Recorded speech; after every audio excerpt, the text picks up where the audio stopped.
আরে রাস্তায় কি যেন পড়ে রয়েছে মনে হচ্ছে মধ্যখানে। হ্যাঁ কিছু তো মনে দেখতে পাচ্ছেন বন্ধুরা, আমরা রাস্তা দিয়ে যাচ্ছিলাম, প্রচন্ড কুয়াশা রয়েছে এবং অনেক রাত্রি এখন।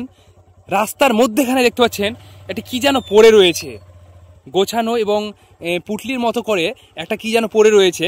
তবে আমরা বাইক থেকে নেমে সেখানে যাব না কি করব সেটা আমরা ভাবতে পারছি না এই মুহূর্তে, কারণ রাত্রি অনেক এবং এই মধ্য রাত্রে এবং মধ্য রাস্তাতে রয়েছি আমরা। তবে আমরা জানি না ওটা কি পড়ে রয়েছে, তা আমরা চেষ্টা করব কি করব না সেটা নিয়ে বুঝতে পারছি না, কারণ এই রাস্তাতে আর কোনো যাত্রী যাতায়াত করছে না। দেখতে পাচ্ছি আমি অনেকটা কাছে এসেছি, না কোনো খারাপ উদ্দেশ্য থাকতে পারে। তবে আমরা আর এদিকে এগিয়ে যাব না, আমরা একটু বাইকটাকে ব্যাক করে নিব এবং ব্যাক করে আমরা পালিয়ে যাওয়ার চেষ্টা করব। তাহলে ব্যাক করে নিই নাকি হাফিজু? আমরা ব্যাক করে নিই, কারণ এটা খারাপ উদ্দেশ্য থাকতে পারে, কারণ এখানে হয়তো আমরা পৌঁছলেই আমাদের সঙ্গে সঙ্গে আমাদেরকে কোনোভাবে তারা অ্যাটাক করতে পারে। দেখতে পাচ্ছেন আমি হালকা দেখাচ্ছি মোটরসাইকেল আলোতে, দেখতে পাচ্ছেন এটা কোনো খারাপ উদ্দেশ্য থাকতে পারে, কারণ অনেক রাত্রে এভাবে মধ্যেখানে কিছু পড়ে থাকতে পারে না।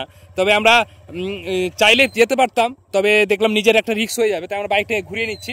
চলো হাফিজু আমরা তাহলে ব্যাক করে পালিয়ে যাই তাহলে। হ্যাঁ চল পালিয়ে যাই।